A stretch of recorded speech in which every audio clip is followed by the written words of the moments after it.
일본 도쿄 인근의 마스도시. 매물로 나온 아파트 가격이 심상치 않습니다. 심지어 190만 엔, 우리 돈 1,900만 원이면 소형 아파트 한 채를 살 수 있습니다.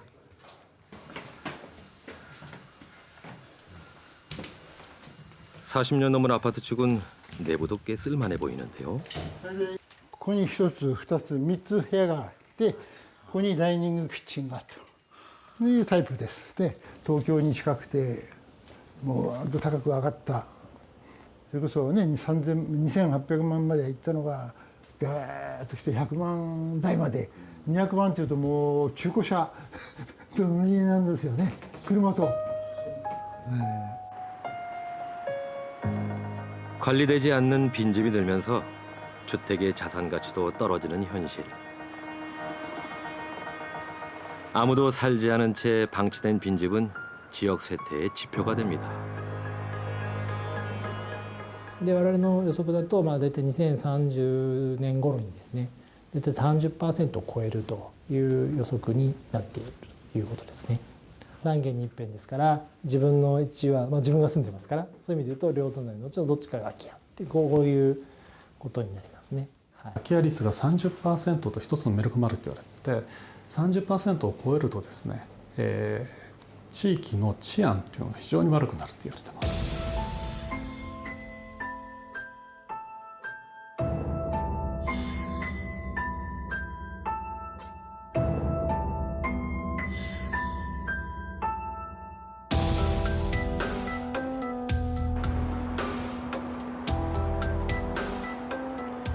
이웃나라 일본이 겪고 있는 빈집의 위협.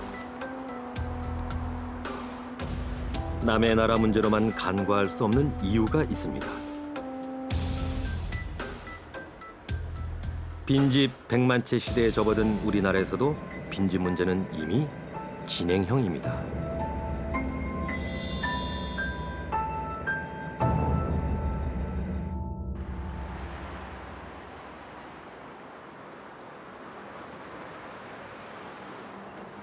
집값 비싸기로 소문난 일본 도쿄.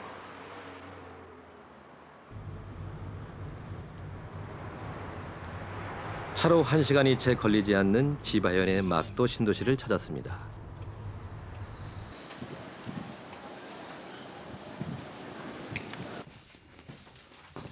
부동산 중개업을 하고 있는 사토 씨.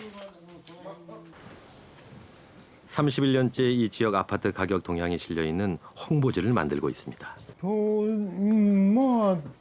大体他社も含めますと、10件ぐらいは常時ありますね。もう中がひどかったんで、それ100万というのがありましたね。一つ1件100万。それが一番最低記録ですね。売れないからですね。要するに、その値段買い手がいないからだんだん差が下がってきたと。もう20何年にわたってじわじわと。 아무리 오래된 소형 아파트라지만 1,000만 원대 아파트가 거래되는 현실은 납득하기 쉽지 않은데요. 사토 씨는 일본의 부동산 버블이 한창이던 시기 같은 크기의 아파트 매매 계약서를 보여줍니다. 무려 20배가 넘던 시절도 있었습니다. それはもう2800万ぐらいからそこまで下がってるわけですね。今は100万とかね、100何十万でしょ。 고도 성장기를 거치며 폭등했던 부동산 가격은 1990년대 초 급락했고 2008년 금융위기를 겪으며 회복이 어려운 상태로 하락했습니다. だから不動産ってのは絶対買ったらば持っていろよと親が手放すなよと持ってれば必ず得なんだといいことがあるんだとそれがもうその1990年でもうみんななくなって持っていれば持ってるほど損するぞということになってきたわけですね。大転換が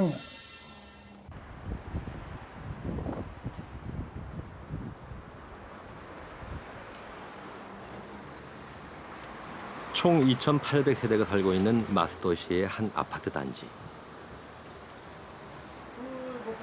전체 가구의 10%가 빈집이라는데요. 사토 씨는 그 가운데 100만 엔대 집으로 안내했습니다.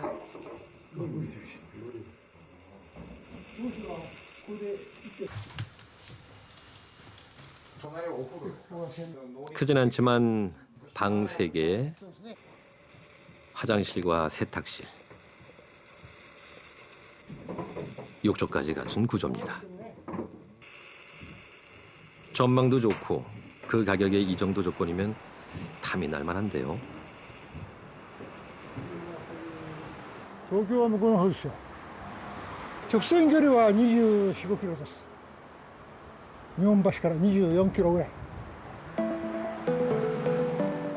멀리 도쿄의 상징인 스카이트리도 보일 만큼 가까운 위치입니다. 다만 지하철역과 떨어져 있어 버스를 타야 하고 환승을 해야 하는 등 불편한 교통이 흠이라는데요. 그래도 1시간 정도면 도쿄 중심부까지 출퇴근이 가능합니다.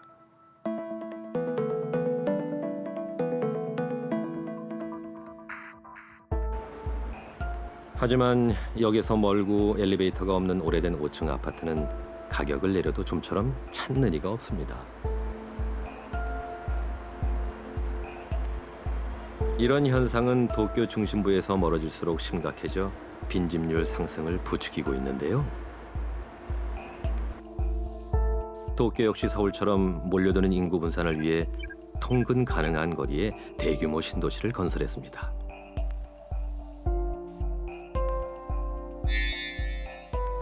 그러나 도쿄권의 인구가 줄고 뉴타운이 올드타운이 되면서 수도권의 외곽은 빈집 비율이 30%가 넘는 곳이 많습니다.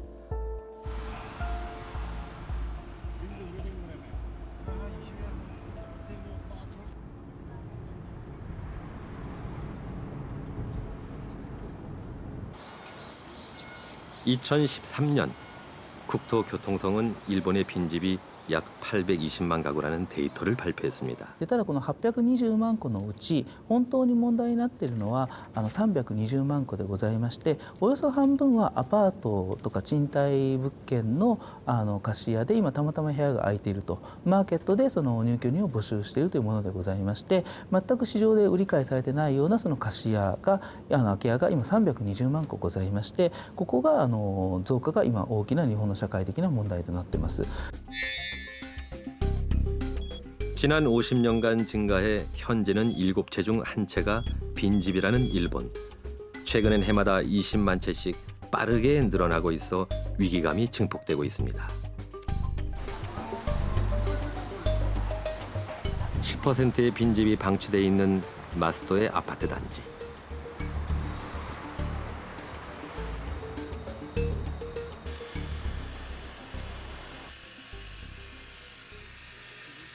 (40여 년 전 내 집 마련의 기쁨을 안고 이 아파트에 입주한 주민들은 이제 대부분 고령의 노인들이 되었습니다.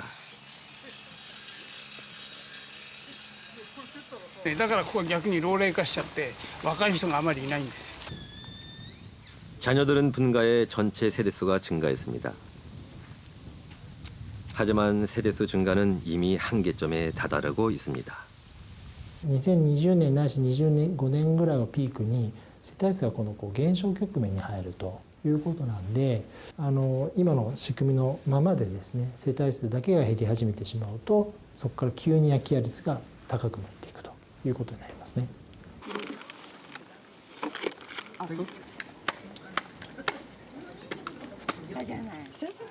1971년 입주 당시만 해도 분양 경쟁률이 30대 1이 넘는 인기 높은 아파트였습니다. 子供もいっぱいいましたよ。ただ独身入れないですからね。所帯持ちじゃないといけないという入居制限はありました。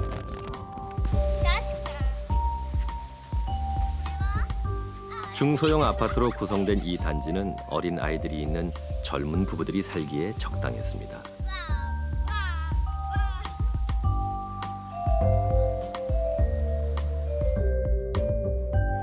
어느덧 아이들이 자라 집을 떠나고 아파트도 함께 나이 들어가는 동안 노부부나 혼자 사는 노인들만 남게 됐습니다.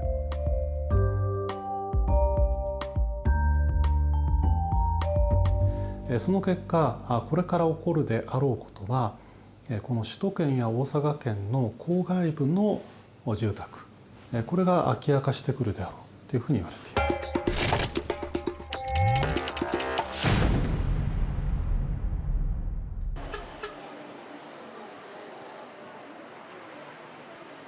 지난 6월 19일 새 정부의 첫 부동산 대책 발표가 있었습니다. 주택시장 안정과 실수요자 보호 정책에도 불구하고 국내 부동산 시장의 열기는 뜨겁습니다. 부동산 대책 이후에 영향이 있을 줄 알았는데 막상 와보니까 사람도 너무 많고 저희가 모델하우스 보려고 2시간 정도 기다렸거든요. 올 하반기 이후 새 아파트들이 완공되면서 주택 공급이 늘어날 전망입니다. 김현미 신임 국토교통부 장관은 취임사에서 주택 거래 현황에 대한 자료를 공개하며 부동산 투기에 적극 대응할 것을 시사했습니다. 유독 높은 거래량을 보였다는 것은 올해 5월 무주택자가 집을 산 비율은 전년 동월 대비 오히려 마이너스를 기록했습니다. 1주택자들도 마찬가지였습니다. 그렇다면 어떤 사람들이 증가세를 보였을까요? 바로 집을 3채 이상 가진 사람들이었습니다. 주택을 3채에서 5채 이상 소유한 사람들이 주로 집을 사고 그 거래는 대부분 강남 4구에 집중되어 있습니다. 집을 산 연령대도 실수요자라 보기 어려운 29세 이하가 가장 높았습니다.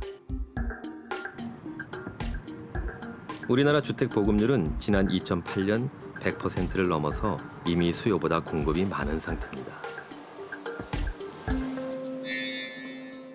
2015년 인구주택 총조사 결과 전국의 빈집은 약 107만 채로 증가했습니다.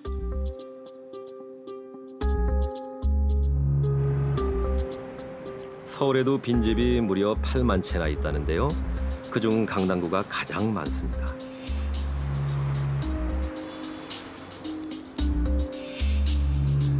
강동구의 대규모 아파트 단지. 재건축을 앞두고 하나둘씩 집을 비우고 떠나고 있습니다. 노후 아파트가 몰려있는 지역에 빈집률이 높은 이유입니다. 2025년까지 국내 빈집률은 약 13%까지 증가해 현재 일본의 빈집률 수치와 비슷해질 전망입니다.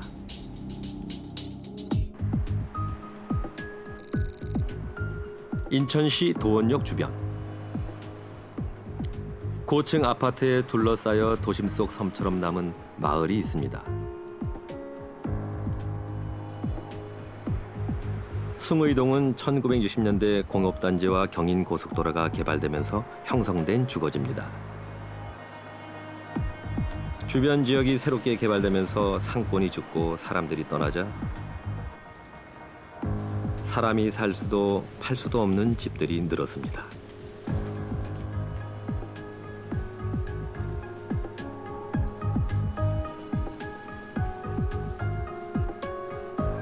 이것도 비었죠. 요 골목으로 들어가면 다 비었어요.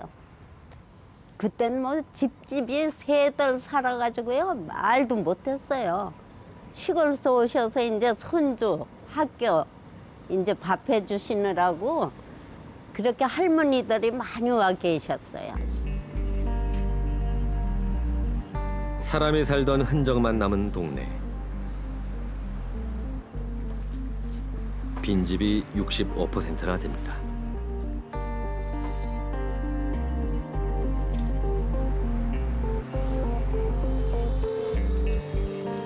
우여곡절 끝에 가로주택 정비 사업직으로 지정됐지만 그동안 불편은 고스란히 주민들의 몫이었습니다. 이거 왜 이렇게 다 호텔을 쳐놓으신 거예요? 이게 니네 보이잖아. 그러니까 이거 얼마 이봐요. 이거 흉하고 험하고 아유 소름 끼쳐. 왜 이렇게 다 떠난 거예요? 살기 싫어서 가까지 전부 다. 재개발 바람 물어가지고 간 거예요 전부 다. 솔직한 얘기 재개발 바람 물어가지고 간 거예요. 그게 빨리 되면 게 성사가 안 되니까 말이 15년 그나 20년 됐지. 그러니 됩니까? 또 업자가 업자가 4번이나 왔다가 업자가요. 다 됐다 한다 해놓고 또 얼마 줘 금액 착자 해놓고 근데 뭐 수입성 없다고 떠나니 어떻게 해요? 관두가 가니. 그래야 이렇게 된 거죠. 이 지역은 지난 2007년 재정비 촉진지구로 지정됐다가 해제되는 과정에서 개발 이익을 기대한 외지인들이 집을 사들인 후 방치하면서 빈집 발생이 가속화되었습니다. 빈집 문제는 단순 소유주의 부재 상태를 의미하는 것으로 끝나지 않습니다.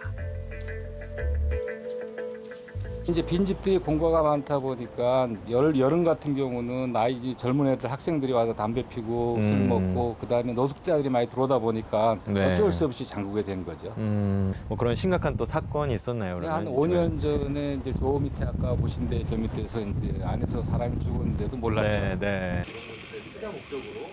빈집은 도시의 안전을 위협하고 위생, 환경 문제 등 슬럼화를 부추기는 악순환의 고리를 형성하게 됩니다. 이런 빈집이 내가 그냥 집에 있는 개인 자전거를 쓰지 않는 거랑은 다른 일인 거잖아요. 이런 집들은 등기상에서는 개인의 소유이지만 이게 도시 안에 있으면서 어떤 마을의 어떤 공동의 자산이고 공동이 같이 쓰고 또 활용하는 그런 시설이기 때문에 그런 공공의 자산을 쓰지 않고 방치한다라는 것들에 대해서 이제 분명히 문제를 제기하고 그런 사람들에게 어떤 세금을 분명히 납부하는 그런 의무가 있다라든지 이런 것들에 대해서 우리가 액션을 취할 때라고 보고요.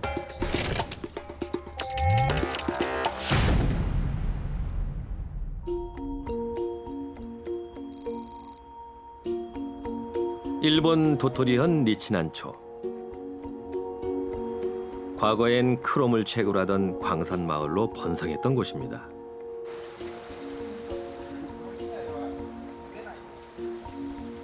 지금은 65세 고령 인구가 49%로 마을 주민 절반이 노인입니다. 빈집 증가는 피할 수 없는 현실입니다. こちらはお父さんとお母様が亡くなった後、娘さんが5、6年前に出て行かれたので、今は空き家になってます。 공무원 가토 씨가 새 주인을 기다리고 있는 빈집으로 취재진을 안내했습니다. 実際床がちょっと緩くなっているので、歩くとき気をつけてください。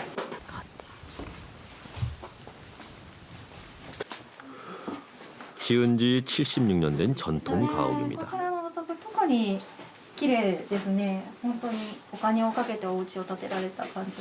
1部屋、2部屋、3、4、5部屋ありますので、それにキッチン、台所ですね。はい。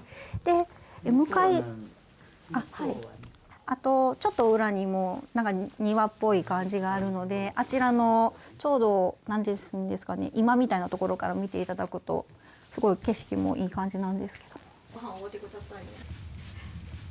노 부부가 쓰던 세간이 그대로 방치된 집안. 주인 없는 시간의 흔적만 가득합니다.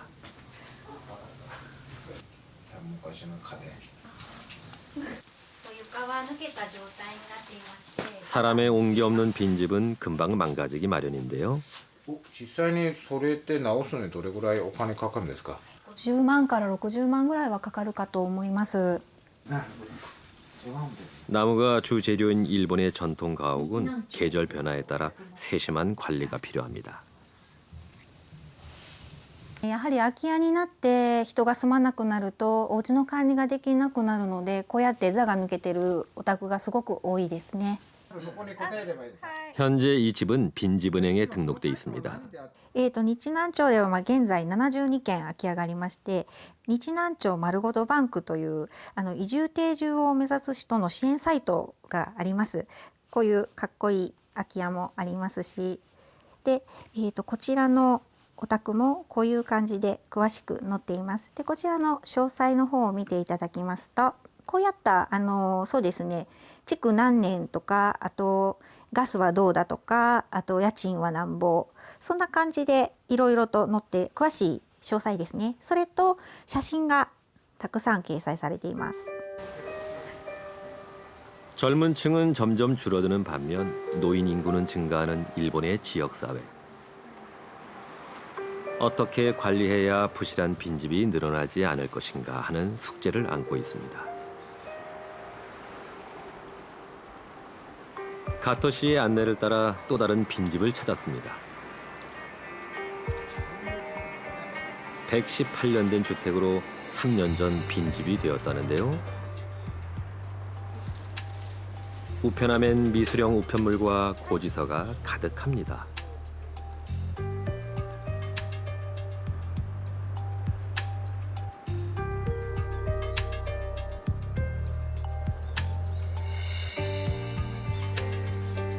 이 지역엔 빈집이 90채가량 있다는데요. 사람이 살 수 없을 정도로 망가진 집도 많습니다. 빈집을 이렇게 방치하는 데는 이유가 있습니다. 빈집을 소유하고 있으면 세금이 6분의 1이지만 철거할 경우 6배로 늘어나기 때문입니다. 일본 정부는 빈집 등 대책 추진에 관한 특별조치법을 제정해 빈집 방치를 막기 위한 법적 근거를 마련했습니다. まず空き家の持ち主を把握するのが、空き家を対策をしていく上で非常に重要なことであります。それについては、市町村長が持ち主に対して、指導助言、勧告命令でそれに従わない場合は除却を代執行でやるというような枠組みができております。継続的に従わない場合はずっと6倍ということになってしまう。 일본의 중년들에게 팔리지 않는 빈집 상속은 큰 부담이 되기도 합니다. その相続をした子どもたちにとっては、これは財産でも何でもなくてむしろ借財借り入れをしているような、負担を強いられると、こんな状態もおそらく多くの日本のエリアで起こってくるんではないか、こんなことが懸念されています。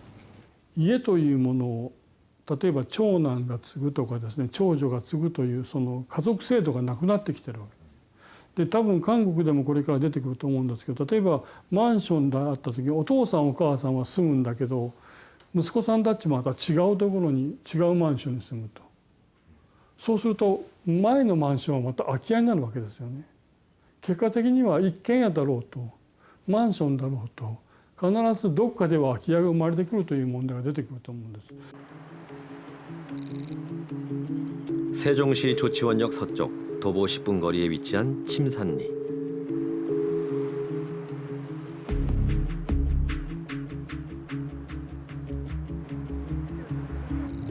이 마을은 그동안 재개발에 묶여 30년 넘은 노후주택 비율이 67%에 이릅니다. 곳곳에 빈집도 방치돼 있어 마을 재정비가 시급한 상태입니다.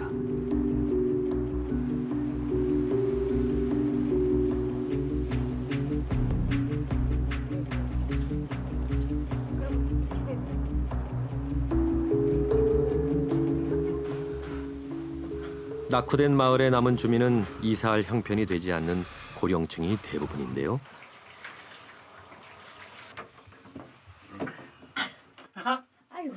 나이 먹으면 다 그래. 이 마을에 4대째 거주한다는 토박이 양희교 씨는 돌보는 이 없는 마을 어르신들을 위해 이발 봉사를 하고 있습니다. 깎은다니까 안 깎여서 고집 피우고 그러더니 여기 사시는 분들이 돈이 없어요, 첫째. 그러고 땅이 값어치가 돈이 안 되고 그래서 돈을 고치고 살 수도 없고 그러니까 이제 애들은 나가서 살고 이제 결혼하고 이렇게 하면 그렇게 노인네들이 이제 혼자 사시잖아. 그러다 보니까 이제 집이 이제 무너지는 거지 안 살으니까. 2016년 7월 이 마을의 주거 환경 개선을 위해 정부 지원의 샛들 마을 사업이 시작됐습니다. 이쪽에서 뚫어서 이 마을에서 30년째 살고 계신다는 유금예 할머니 댁. 야, 요 벼른박이요. 이쪽으로 넘어가려고 그래요. 여기가 갈라졌잖아요. 이렇게. 저기야. 여기도 이렇게 갈라지고. 이거 봐요. 셋집을 전전하다 어렵게 마련한 집이건만 수리할 곳 천지입니다. 내가 돈 있으면은 뭐 좋은 집 사가지고 가면 뭐 좋지. 근데 없다 보니까 그런 거 저런 거 뭐 마음은 없어도 어떻게야. 그러려냐고 그냥 이해하고 살아야지. 이 집은 땅 주인은 있으신데 개발 때문에 실례합니다. 한국 전쟁 직후 건설된 마을이라 정비 대상의 낡은 집은 많지만 마을 주민의 대다수가 세입자이거나 무허가로 거주하고 있습니다. 주인 동의 없이는 수리도 철거도 할 수가 없습니다. 이 집은 기본적으로 땅 주인이 계신데 건축물은 무허가이거든요. 아주 예전에 이제 땅 주인하고 다른 그 집 주인이 그냥 자기가 이제 세를 내면서 집을 지었어요. 짓고 오래 사시다가 돌아가셨어요. 문제는 행정적으로 무허가기 때문에 저희 사업으로 지원을 할 수 없는 거예요. 해주지보다 얘기가 안 됐다고. 지금 근데 그게 어디 사는지를 몰라요. 일단 돈만 붙이고 살기 좋은 주민 불만을 해소하고자 마을 설명회를 열었습니다. 차이는 많이 나요. 예, 그러니까요. 업이나 시하고 저 서로 협조를 해갖고 집주인을 얼른 찾아서. 그러니까 말씀하셨듯이 마을 주민들 주인 찾기가 굉장히 힘들고요. 실제 그 건물 토지 건물 뭐 이렇게 빼보면은 이름만 나와 있지 연락처가 나와 있지 않아가지고 외지인이 많아요. 예예 좀 힘든 부분이 있고 또 외지인이 많아서 그집 원래 빈집 주인은 세금 내던 거를 우리나라 지역 세태에는 부동산 방치가 큰 비중을 차지합니다. 외지에 거주하는 집주인을 수소문에 찾는 것도 쉽지 않고 소유주와 합의 과정에도 걸림돌이 많기 때문인데요. 2018년 2월 특례법이 시행되면 빈집 정비를 위한 실태조사부터 철거까지 가능해집니다. 우리나라에서 굉장히 제가 주목하고 있는 부분은 어떤 빈집이 특정 지역에서만 발생하는 문제가 이제 아니라는 측면. 그래서 굉장히 큰 도시와 작은 도시, 농촌에서 전방위적으로 나타나고 있고, 그다음에 이미 발생한 빈집들의 어떤 그 연한을 따져보면 옛집, 아주 오래되고 낙후된 집들만 이런 빈집으로 나타나고 있는 게 아니라 90년대 이후에 지어진 아주 새 집들도 이제 빈집으로 방치된 경우가 많다는 측면. 그래서 굉장히 이게 문제가 복잡하고 어떤 특정 지역에 맞춤화된 그런 하나의 정책으로만 풀 수는 없는 그런 굉장히 복합적인 문제라는 말씀을 드릴 수 있습니다. 2014년 일본 열도를 충격에 빠뜨린 발표가 있었습니다. 지자체 523개의 리스트를 공개한 마스터 보고서에 따르면 이 지역들은 인구의 잠재력이 소진된 인구 급감 사회로 젊은 여성들의 인구 유출 분석 결과 2040년경이면 소멸할 것이라는 내용이었습니다. 마스타 씨는 지방의 세태가 국가 전체의 세태로 이어짐을 강조합니다. 生まれてくる子どもの数が日本全体で少ない中で途中で地方都市から東京に集まっちゃうで東京に若い人が集まるとそこでいっぱいまた出産すればいいけどなかなか結婚しづらいっていうことがあるんでだから若者はさらに減っていきますから日本は滅びるんじゃないかと。 그렇다면 우리나라 지방의 사정은 어떨까요? 우리나라의 65세 이상 고령화율은 OECD 회원국 가운데 가장 낮은 수준. 문제는 그 속도가 최고로 빠르다는 건데요. 출산율은 세계 꼴찌 수준으로 낮습니다. 빈집 문제가 심각해지는 기초지자체 분석 결과 젊은 여성 인구가 고령 인구의 20%에도 미치지 못하는 소멸 위험 지역이 나타나기 시작했습니다. 지방 소멸 문제를 저는 낙후된 그 농어촌 문제로 인식 안 했으면 좋겠다라는 거예요. 지방 소멸의 문제는 고령화된 노인들의 문제가 아니고 청년층의 문제고, 이 지방의 문제는 동시에 대도시와 서울에 사는 이 우리나라의 문제이기도 합니다. 그 드러난 현상들을 보고 저것은 우리의 문제가 아니라고 생각하는 것이 아니라 대비를 하고 준비를 하고 미리 선제적 대응을 해야 되는 거죠.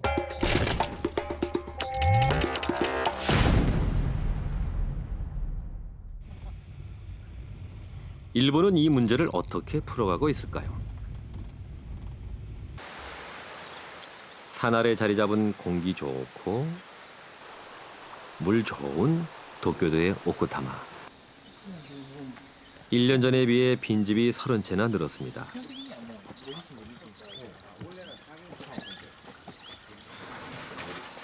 젊은 부부가 빈집을 보러 왔습니다. 인구 감소로 존립 위기에 처한 오쿠타마에서는 빈집 은행을 통해 젊은 부부의 정착을 돕는 지원 정책을 실시하고 있습니다.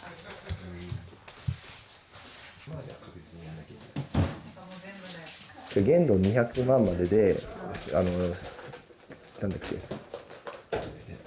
リフォーム代の半分出してくるんだよね。 빈집으로 이주할 경우 수리비 보조는 기본입니다. トイレ綺麗だね。意外とトイレだけうん綺麗だ。うん。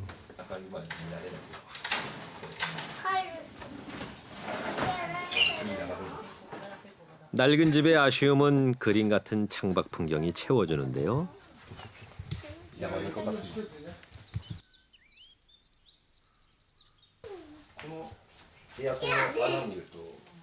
좁은 아파트에 살다가 넓은 집에 오니 딸아이는 신이 나는 모양입니다.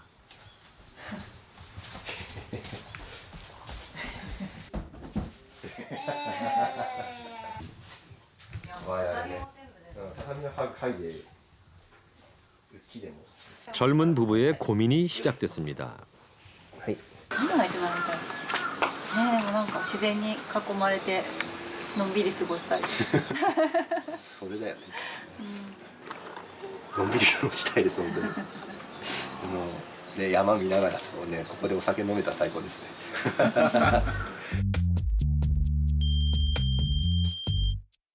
은행의 노예가 되어 젊은 날을 대출금 갚으며 빠듯하게 살 것인가. 자연 속에서 여유로운 삶을 살 것인가.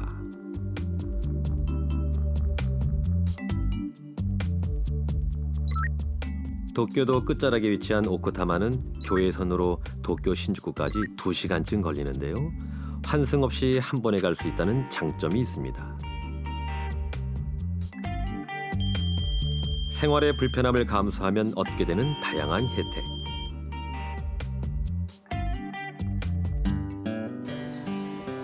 특히 아이 키우는 젊은 부부에게 유치원도 대기할 필요 없고 교육비까지 무료인 정책이 가장 솔깃합니다.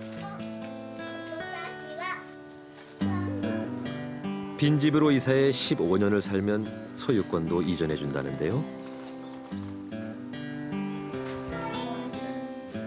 단점보다는 입주 조건이 좋은 걸까요? 현재 빈집 입주 경쟁률은 9대 1이라고 합니다.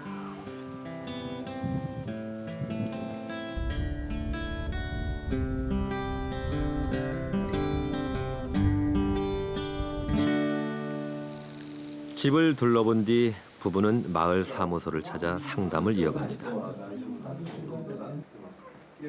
이 마을은 연간 신생아 수가 15명에 불과하다 보니 미취학 아동이 있는 젊은 부부의 정착을 유도하기 위해 갖가지 지원책을 마련했습니다. どうしても15年という期間住んでいただくのが条件なので、子どもさんが小さければその分地域の中でお子さんがその活動する場面が長くなるので、そういう意味で点数が高い。 오쿠타마초는 빈집을 활용해 저출산 대책에 맞서기 위한 장기적인 정책을 추진하고 있습니다. 15年間住んだ方に50万円お祝い金としてお渡しします。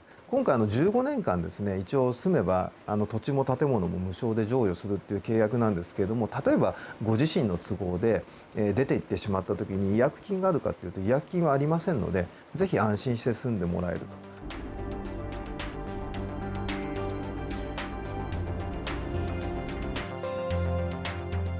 일본 도토리현 시카노초.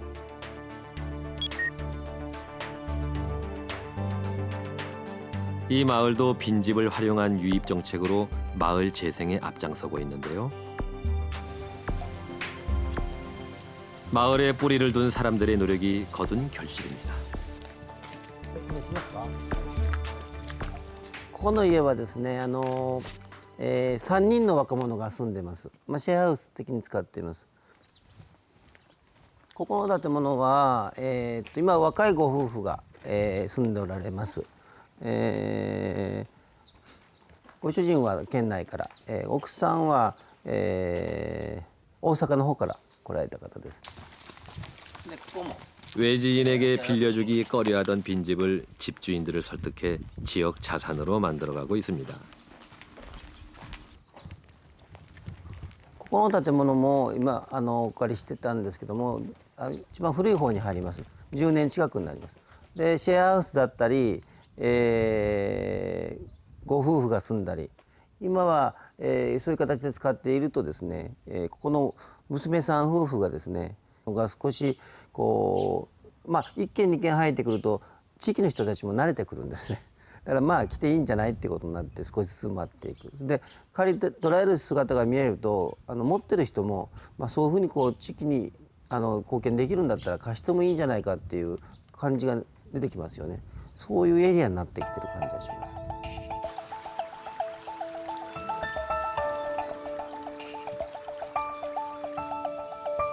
노인들만 남았던 마을 빈집에 젊은이들이 들어와 살기 시작하자 활기가 생겼습니다.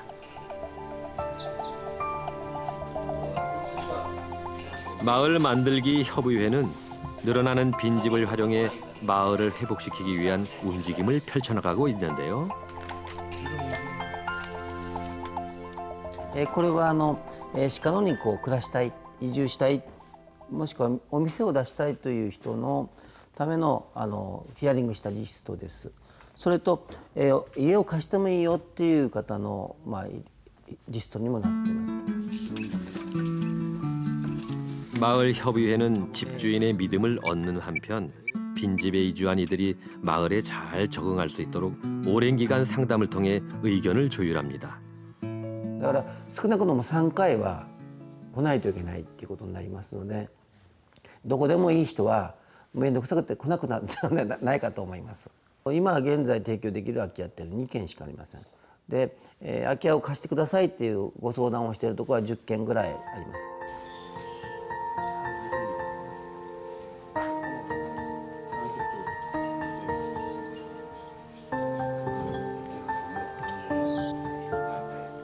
일본 영화에 나올 것 같은 고풍스런 집에 살고 있는 이들은 30대의 젊은 부부입니다. 이들은 1년 전 아무도 살지 않아 방치된 이 집으로 이사를 결심했습니다. 신혼을 시골 빈집에서 시작하다니 무슨 이유일까요? アパートとかのなんて言うんでしょう、言葉あれですけど狭い家で無機質だしね、住むっていうよりは、こういう庭もついて家で ゆっくり暮らしたいなっていう思いがあって空き家を見つけてもらうよう相談しましたね. 곧 태어날 아기를 위해서도 여유로운 삶을 선택한 건데요. 私も古い家っていうのが昔から好きだったんです。で、生まれ育ったのが割と都会の方でコンクリートの家で育ったので、 ちっちゃい頃からこういった家には住んでみたいっていう気持ちがあったから、汚いなとか古いなっていう嫌な気持ちは全然なかったです。むしろね、楽しいなっていう方が先立ってました。 삶의 공간이 바뀌었을 뿐인데 일상의 즐거움이 늘었습니다.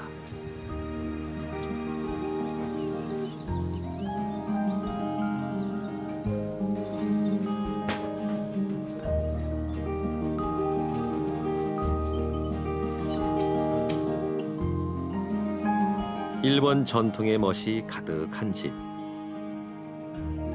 250년 전 대들보 상량문이 남아있는 귀한 집이 하마터면 버려질 뻔했습니다. 시카노초의 마을 만들기 활동은 단지 빈집을 알선하는 것으로 끝나지 않습니다.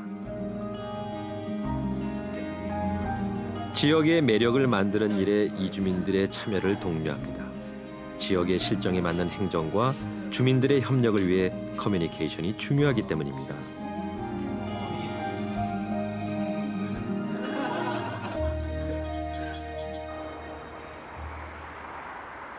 일본 도야마 현내 인구의 40%가 모여 사는 도야마시. 일본의 빈집 문제 해결을 위한 혁신적인 실험이 진행되고 있는 곳입니다.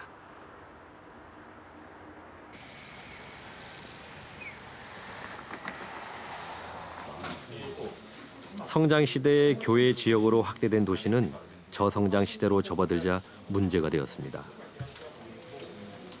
눈이 많이 오는 도야마는 제설 작업이나 쓰레기 수거 등의 행정 비용이 많이 듭니다. 色が塗ってあるところは市街化を促進するブロック、それから白いところは市街化を抑制するブロックということで都市計画に定められているものです。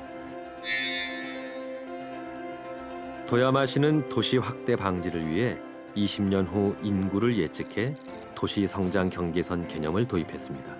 그 결과 도심과 지역 생활 거점을 경전철로 연결해 도시 규모를 축소하는 콤팩트 시티를 구상한 것입니다.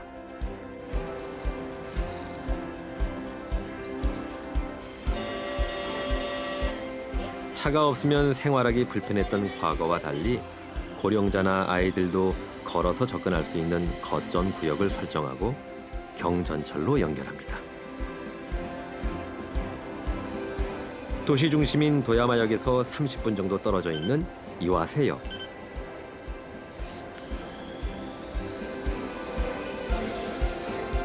なそれこそ1週間に1回ぐらいだけど、買い物に行きたいんでこのコンビニしかないもんで、店屋がないもんだから途中で降りて買い物していきます。はい、これ100円ずつ減るんです。お金なくなったらまた入れて。 고령으로 운전면허증을 반납한 노인들도 편도 100엔이면 탈 수 있는 경전철이 있어 편하게 쇼핑을 하고 볼일을 볼 수 있습니다.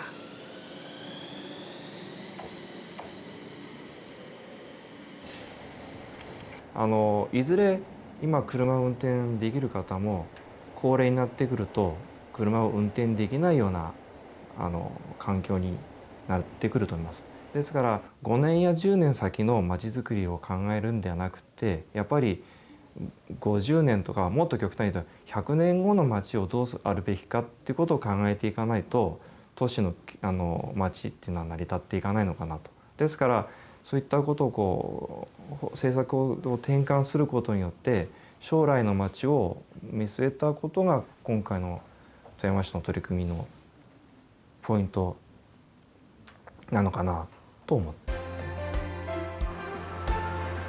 도시 기능을 집약한 도야마시의 콤팩트 시티. 이제는 도시도 다이어트가 필요한 시대입니다.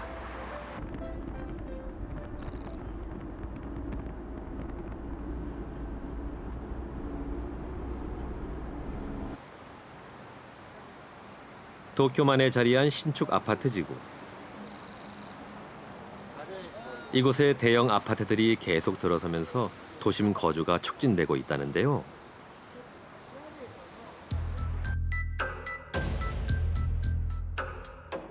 향후 심각한 빈집 증가를 우려하는 목소리도 나오고 있습니다.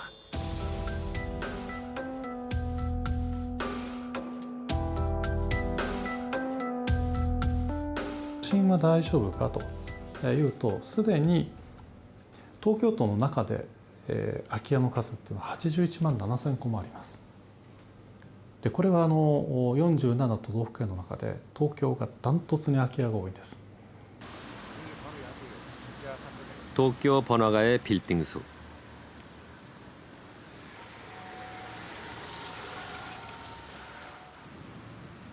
(40년) 전 지어진 한 아파트는 한 층의 절반 정도, 우편함에 이름이 없습니다. 빈집이라는 의미입니다.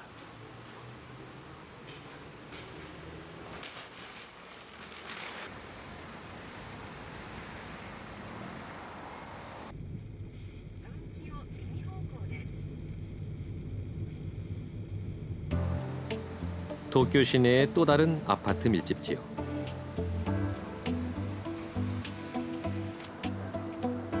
(5층짜리) 이 아파트는 재건축을 앞두고 건물 전체가 텅 비었습니다. 소유주의 이해관계가 얽혀있는 아파트는 재건축 합의에 어려움이 따릅니다. 개보수 작업이 한창인 고층 아파트. 망가지기 전에 철저하게 관리해서 건물 자체를 오래 유지하자는 방향으로 인식이 바뀌는 추세입니다. 재건축의 어려움과 비용 부담의 문제를 해결하기 위한 방안입니다.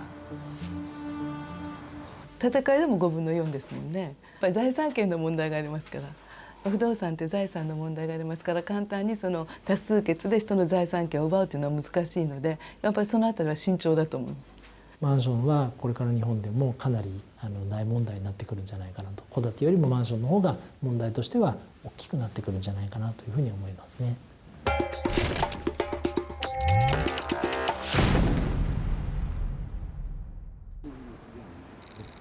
서울 송파구의 한 아파트 단지. 1992년 건축한 이 아파트 단지는 재건축 대신 리모델링을 선택했습니다. 우리 지금 현재 주차 공간이 168대밖에 안 돼요. 네. 그래서 리모델링을 하게 되면 지하 주차장이 1층인데 예, 지하 3층까지 확장을 하거든요. 노후 아파트는 협소한 주차 시설 등 해결해야 할 문제점이 많은데요. 문제는 법적으로 허용된 용적률 초과로 재건축 비용 등 부담이 큽니다. 반면 리모델링을 하게 되면 기존의 아파트 뼈대만 남기고 새로 지을 수 있어 새 아파트로 거듭날 수 있습니다. 용적률은 재건축 아파트의 수익성을 기대할 수 있는 중요한 조건인데요.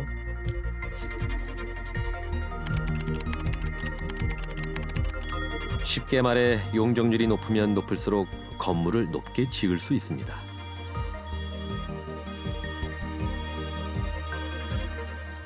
지금 현재 우리 아파트가 용적률이 280%거든요. 그러면 280%면 재건축을 하게 되면은 현재 전용 면적이 2평에서 4평까지 줄여서 재건축을 해야 돼요. 지금보다 전용 면적도 줄고 세대 수도 하나 더 늘릴 수 없는데 리모델링은 용적률에 대한 완화 조치를 줘서 무조건 용적률에 상관없이 전용 면적을 25%에서 40%까지 증축을 할 수 있어요. 그게 굉장한 장점이죠. 우리나라 아파트는 전체 주택 비중의 60%에 육박하는데요.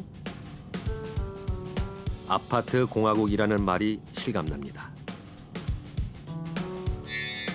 1990년대 초 서울로 집중된 인구 분산을 위해 계획 조성된 1기 신도시 아파트만 해도 모두 29만 2천 가구에 이릅니다.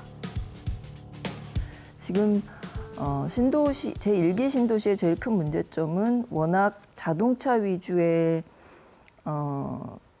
배드타운으로 지었기 때문에 그게 단지별로 그 순밀도가 매우 높습니다. 그래서 그걸 전체적으로 보면서 총괄량을 저희가 생각하면서 다시 재생계획을 세워야 되는데 문제는 그게 규모가 어마어마하기 때문에 일시에 전면 재개발은 해서도 안 되고 거의 불가하다는 생각이 듭니다.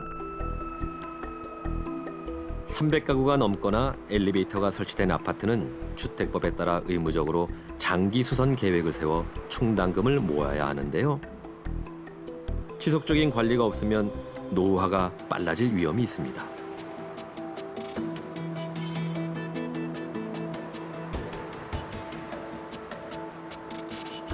경기도 안양의 평촌 신도시.